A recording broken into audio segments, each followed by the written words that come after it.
I'm being joined at this point by Dr. Rajiv Nanda, Senior Advocate with Supreme Court of India, Ellen Rao, who's a former DCP for Delhi, as well as Atikur Rahman, who's an Islamic scholar. Thank you very much, all three of you, for joining me. Well, first to you, Dr. Rajiv Nanda. Let's start with the first main thing that he said, what the court seems to have said at this point. And it is interesting because the court says it's not just about death or destruction. UAPA is also beyond that.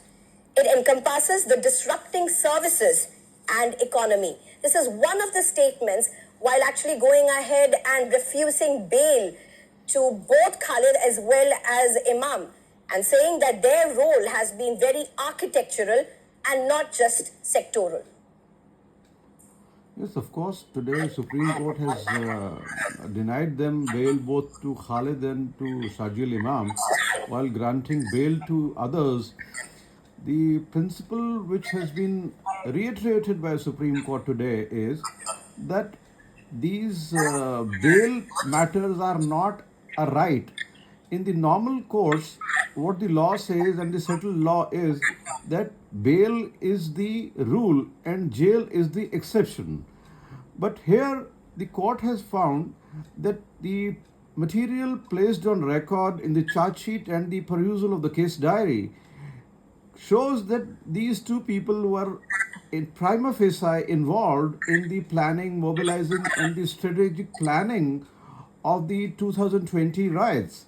So the court is of the view that the UAPA law, the anti-terrorist law, being having the stringent measures, so the section 43D5 will apply here, and they will not be entitled to bail.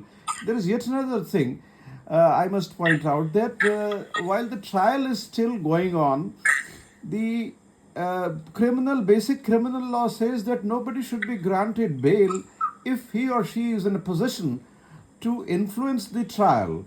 Here the protected witnesses are yet to be examined, and therefore the Supreme Court has rightly said that let them be examined or let 1 year be passed, so then it will be decided whether they should be granted, because today they are in a position, or their group, or for that matter the lobby behind them is apparently very powerful to influence such witnesses or trial. So therefore they have been denied the right of bail, right, where others have been granted. Atikur Rahman, if I can get you in at this point, do you agree with how Dr. Rajiv Nanda is interpreting what the court has said?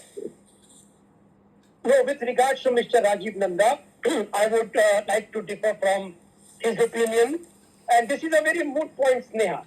That